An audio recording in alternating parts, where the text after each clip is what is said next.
Have you ever wondered what the secret sauce is? You know, what separates a good educational video from a truly great one?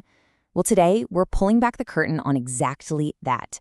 How to make explainers that don't just teach, but actually captivate an audience and stick with them.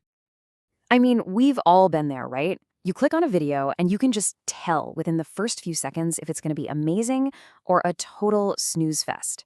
The best ones, they feel like they have this little bit of magic that just pulls you right in. So what is that magic, really? How do the best creators out there take these really complex topics and make them feel so simple, so engaging?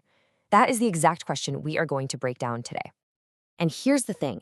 The answer is surprisingly simple. It's not about having the fanciest camera or some Hollywood-level budget. Not at all. It's about a proven formula, a blueprint for structuring your content in a way that just works with the human brain, not against it. And this is that blueprint. In fact, we're going to build this entire explainer around a super powerful 5-step script template from the folks over at Primal Video. Think of it as the foundation for turning pretty much any topic into a story that people actually want to follow. So here they are, the 5 key building blocks: the hook, the intro, the content, the bonus, and the call to action. And here's the really cool part. You've already been through the first 2. Our opening, that was the hook. And this part right now, yep, this is the intro. We're literally building the plane as we fly it. Oh, and speaking of that blueprint, you're going to want to stick around because a little later on, we're going to hit that bonus step. I'll be sharing some seriously practical, pro-level production tips that make this whole structure come alive. It's a classic little trick called opening a loop to keep you watching, and, well, it works. And just like that, we are officially in the content section of our blueprint. See how that works? Now, the reason this 5-step formula is so powerful isn't just because it's a neat idea. It's actually grounded in the science of how we all learn and process information. A lot of this comes from some really smart work by Richard Mayer, specifically his 12 principles of multimedia learning, drawing on insights from the University of Hartford. Now, don't worry, we're not going to do a deep dive on all 12, but we are going to focus on a few that can have a massive, massive impact on how well your message lands. First up is a big one, the redundancy principle. It sounds kind of technical, but the idea is actually super simple. Don't make your audience read the exact same words that they're hearing you say. When you do that, you're forcing their brain to process the same information twice, which, ironically, makes it harder to learn. And check this out. This slide is a perfect example. On the left, you're trying to read and listen at the same time. It feels a little cluttered, right? But on the right, it's so much cleaner. The visual is there to support the narration, not compete with it. The slide shows and the voice tells. It's just a way more effective way to get your point across. All right, now here's a principle that catches a lot of people by surprise, the image principle. It basically says that just sticking a speaker's face, a talking head, on the screen doesn't automatically make the lesson better. In fact, sometimes it can actually be a distraction. So when should you show your face? Well, as the University of Aberdeen's guide points out, a talking head is fantastic for building a personal connection with your audience. But as Descript's research shows, when you're trying to explain a really complex idea, that's when supplemental footage or B-roll becomes your best friend. It illustrates what you're saying and keeps the story moving. And there we go. Remember that bonus I promised you a little while ago? Well, we've arrived. We've talked about the what and the why. Now let's get into the how.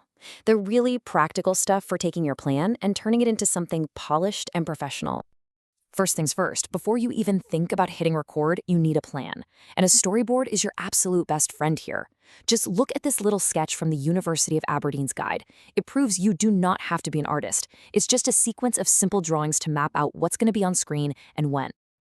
Now, for your script, those first 10 seconds are everything. You have got to hook them fast. And here's a pro tip for you. Unless you absolutely need a word-for-word script, try working from bullet points. It'll help you sound way more natural and conversational. A good target is a speaking pace of about 125 to 150 words per minute. Okay, this next tip is my absolute favorite. To avoid sounding robotic or flat, you need to find what's called your panto mode. This is brilliant advice cited by the University of Aberdeen. It means you need to project with about 120% of your normal energy.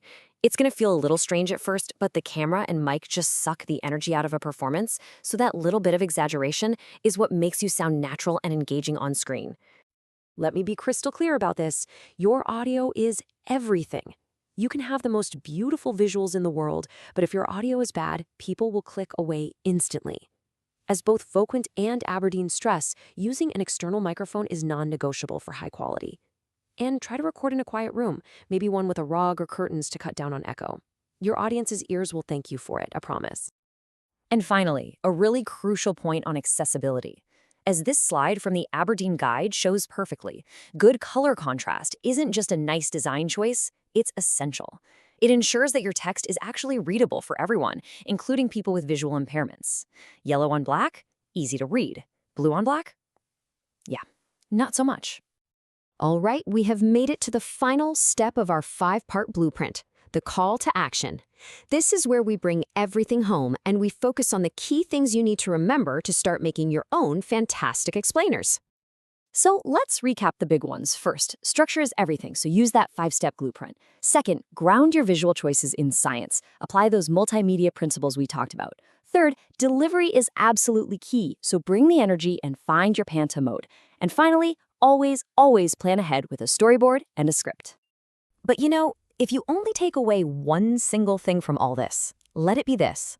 All the formulas and techniques in the world are important, but nothing connects with an audience more than your genuine energy and passion for the subject. That's the real magic that makes people lean in and listen. So there you have it. You have the tools, you have the science, and you have the formula.